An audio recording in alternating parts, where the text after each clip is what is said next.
নমস্কার, আপনাদের সবাইকে wish you very very good morning. আমি আপনাদের যাদবপুর কেন্দ্রের লোকসভা প্রার্থী ডক্টর চন্দ্রচূড় গোস্বামী, অখিল ভারত হিন্দু মহাসভা। দেখুন, আমরা আমাদের বাড়ির যে জায়গাটায় দাঁড়িয়ে আছি, জায়গাটার নাম হচ্ছে নেতাজি নগর।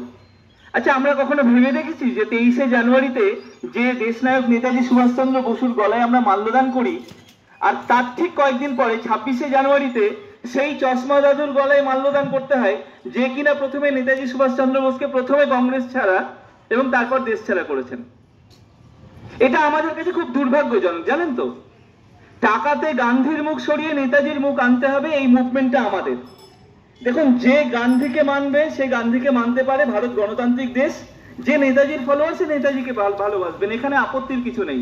কিন্তু সঠিক ইতিহাসটা কিন্তু জানতে হবে বন্ধু, আমাদের সবাইকে। কাদের চক্রান্তে নেতাজি সুভাষচন্দ্র বসুকে প্রথমে কংগ্রেস থেকে তাড়ানো হয়েছে এবং তারপর ভারত থেকে তাকে সরে যেতে হয়েছে।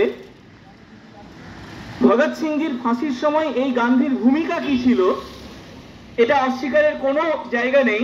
যে বিরোধীরা একত্রিত না হতে পারলে মোদী বাবু খুব ভালো রেজাল্ট করবেন সর্বভারতীয় স্তরে, এবং মাননীয় মুখ্যমন্ত্রীর ওপর মানুষের যদি আস্থা থাকে তাহলে বাংলায় মুখ্যমন্ত্রীর পার্টি তৃণমূল কংগ্রেস ভালো ফল করবে।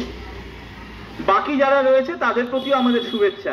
কিন্তু যাদবপুর কেন্দ্রই আগামী দিনে ঠিক করে দেবে ভারতবর্ষ কোন পথে এগোবে বন্ধু। আমরা প্রথম দাবি তুলেছি যে a minimum level of education should be mandatory for every election candidates। আমাদের লজ্জা করে না যে যখন একজন আমার ছোট ছোট ভাই বোনেরা স্কুলে ভর্তি হতে যায় তখন তাদের অ্যাডমিশন টেস্ট দিতে হয়, আর যে মানুষগুলো নির্বাচনে দাঁড়ায়, যারা আমাদের ভারতবর্ষ আমাদের অঞ্চলকে প্রতিনিধিত্ব করে, তারা টিপছাপ সই করতে পারে না, টিপছাপ দেয়, খবরের কাগজটা পড়তে পারে না, এরা আমাদের জনপ্রতিনিধি। আজকে এটা খুব দুর্ভাগ্যজনক। দেখুন, এসসি এসটি ওবিসির যে বন্ধুরা রয়েছেন তারা সুযোগ সুবিধা পান, তাতে আমাদের বিন্দু বিসর্গ আপত্তি নেই, তারা আরো বেশি সুযোগ সুবিধা পান, যারা পাচ্ছেন না তারাও পান। কিন্তু যারা জেনারেল কাস্ট, তারা কি বানের জলে ভেসে এসছে নাকি? তাহলে যদি রিজার্ভেশন দিতে হয়, reservation for all. Again I repeat, we demand reservation for all. Last but not list, যে জায়গায় দাঁড়িয়ে আছি এখানে ইস্ট বেঙ্গলের সাপোর্টার বেশি, মানে পূর্ববঙ্গীয় তথাকথিত যাদেরকে উদ্বাস্তু বলা হয়। এখানে অনেকেই আছেন তারা বলেন ওই দেশে আমাদের এই ছিল ওই ছিল।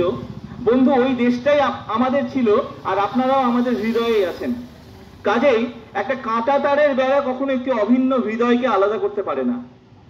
আমরা প্রথম স্পষ্ট দাবি তুলেছি, হিন্দু বৌদ্ধ শিখ জৈন মতুয়া যারা দেশভাগের বলি হয়েছেন, আমরা কিচ্ছু শুনতে চাই না। আমাদের এবারের দুর্গাপুজো গুগল সার্চ করে দেখবেন, সেই দুর্গাপুজোর থিম ছিল নিঃশর্ত নাগরিকত্ব সনাতনীদের জন্য।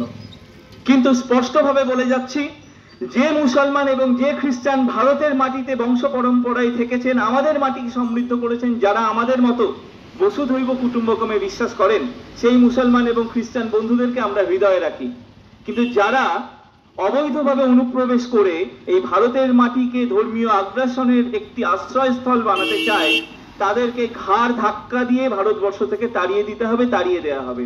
अगेन, যে মুসলমান এবং যে খ্রিস্টান আমাদের হৃদয়ে রয়েছেন, যাদের ডিএনএ আমাদের সাথে সম্পৃক্ত, তাদের সাথে আমাদের কোনো বৈরিতা নেই। কিন্তু ভারতবর্ষের মাটি এটা কিন্তু ধর্মীয় আগ্রাসনের মাটি নয়। এখানে কেউ যদি পেশি শক্তি বা অর্থবল বা প্রলোভন দেখিয়ে ধর্মান্তরিত করতে চায়, তাদেরকে ঘাড় ধাক্কা দিয়ে ভারতবর্ষ থেকে তাড়িয়ে দেওয়া হবে। আগামী দিনে যাদবপুর সেই দিশাই কিন্তু দেখাবে। আমি আপনাদের ঘরের সন্তান, হাত জোর করে চন্দ্রচূড় গোস্বামী রিকোয়েস্ট করে যাচ্ছি যে যাদবপুরের আপনাদের প্রতিটি ভোট কিন্তু আমাদের পক্ষকে শক্তিশালী করবে, ভবিষ্যতের ভারতবর্ষকে সুপ্রতিষ্ঠিত করবে। জয় হিন্দ, জয় ভারত।